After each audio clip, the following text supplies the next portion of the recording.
It's my pleasure to introduce Mike Waite. He probably doesn't need much introduction to many of you, actually, but Mike is the director, it says currently Director of Research and Monitoring at Surrey Wildlife Trust.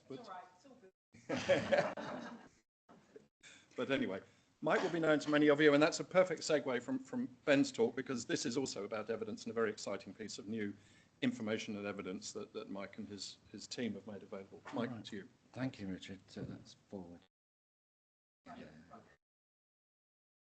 Yeah, so I'm only on for 5 minutes, 10 minutes with questions. I just want to give you a quick update on this major piece of work that's taken a few years to come together, but version 1.0 is now published. We're very proud of it. It's a very important grasslands inventory, first of its kind, although I gather other counties are planning on similar, and they're in the pipeline. But some background to it, just quickly to remind ourselves.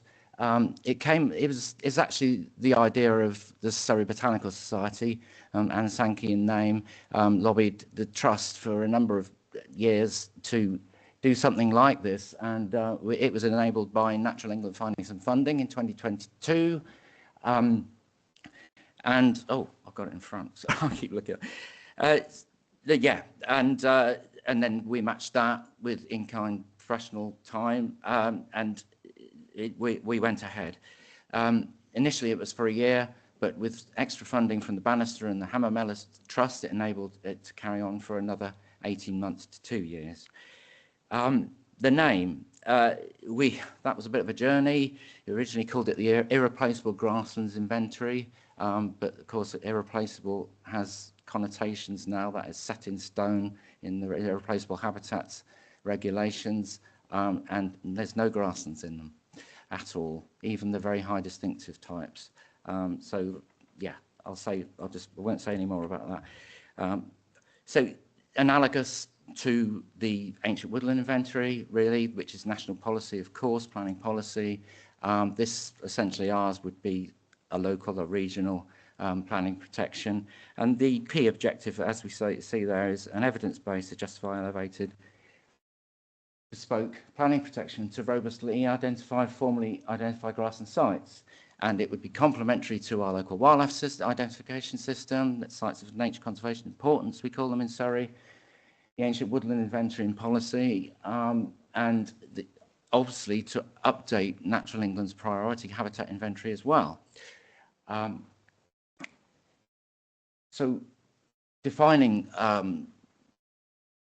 importance. So I didn't finish that off, did we? Yes, we originally started calling it the irreplaceable, then we went to old, but because old is so much harder, and the parameter of age is so much harder to apply to grasslands than it is, say, to ancient woodlands with the cut-off date of 1600, etc., etc.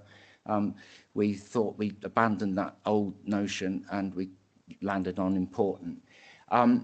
Essentially, it is habitats that can be provisionally identified as belonging to a set of qualifying UK habitat classification 2.0 types, including all the priority habitats.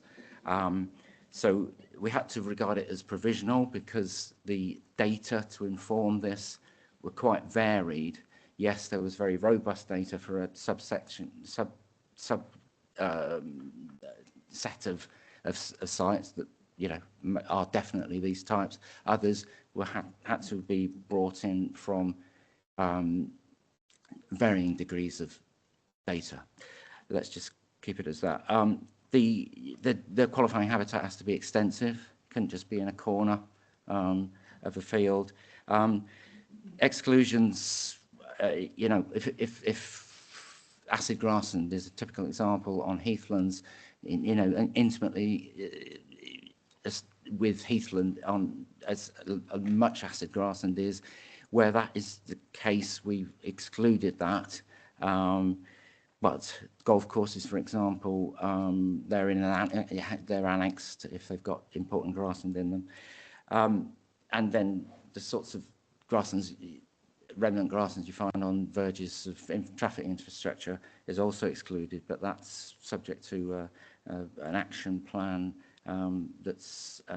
We have a separate action plan addressing that in Surrey. So there is an inventory of those sorts of verges. Oh, right. Time's clicking on. Methodology, it was based on the extensive data set of the Surrey Botanical Society, using their axophytes. Axophytes, as we know, are indicator species of certain types of grassland habitats. We needed to make sure that, to identify land parcels from that. What else should we say here? Yeah, lots of aerial imagery involved to look at other sites that we then actually visited. You can see there in 2023, 75 odd sites were looked at on the back of this, and then in last field season, 145 sites were off a waiting list that we did. So we issued what we called an interim inventory in May of last year, because we wanted to capture a zeitgeist in the evolution of the planning and infrastructure bill, things like that Ben's already been telling us all about. But version 1.0 came hard on its heels, published in January of this year. There are the contents. There's a summary list. The actual inventory is there at 6, but we're going to publish an appendix with a fuller, all the attributes to each site that's been inventorized, with maps, and that's, well, it's almost coming off the press now, almost finished with that. So there's 460 sites on the inventory. That's a bit meaningless because some of them are huge, some of them are tiny. There's some that we call composite sites that exist, are composed of about 2 or 3 units themselves. But what's rather more telling is that all the sites amount to shy of 4,000 odd hectares. That sounds very impressive and a large number of hectares, but it's actually under 3% of the county. So that just shows you how special these grasslands, these remaining grasslands are, species-rich grasslands. That's a breakdown of the various types. By that you can see that neutral grassland types, over half of them acidic, calcareous,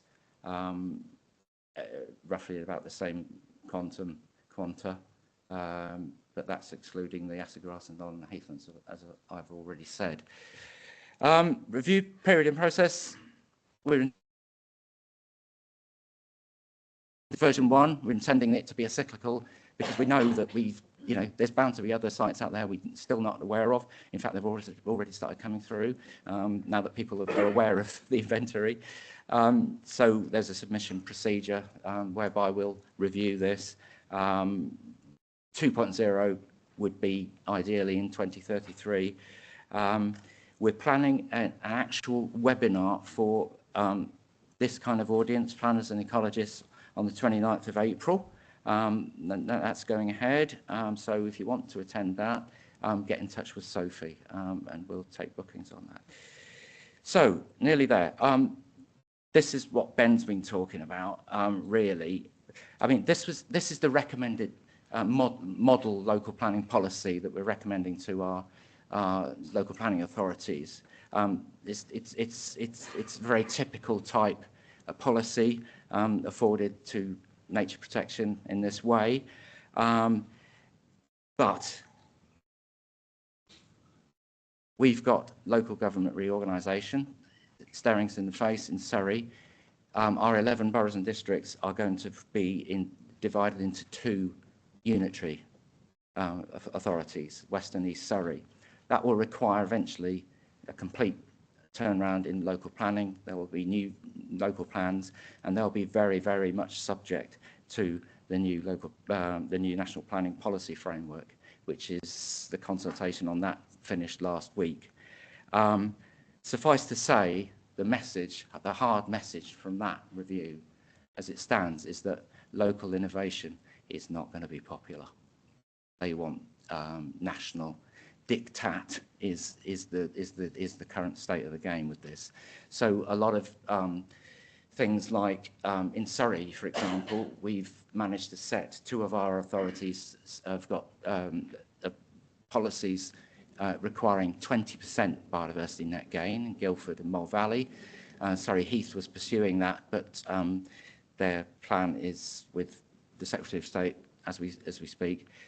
I can't see those policies surviving into the West and East Surrey authorities at all, because the NPPF is quite strict on this. It says do not set higher and that requirements than the national. The statutory level, as it is. And then the infrastructure, as Ben's been talking about, SIAM continues. That's, in a nutshell, that's everything Ben's just been talking about. So there we have it. It's out there and exists. It's certainly got applications that are more subtle even, when you think about it, planning authorities, when they do have biodiversity net gain plans that they have to look at, come in with an application or they haven't got anything ready to go on in terms of what to judge what habitats are being claimed they are by consultants. But at least with this, there's a baseline that says this is what we believe these grasslands are. So all sorts of useful applications really with it. And I'll just put that up because let's not forget it is St. Patrick's Day, and so I hope you have a Guinness for me later on. There we go.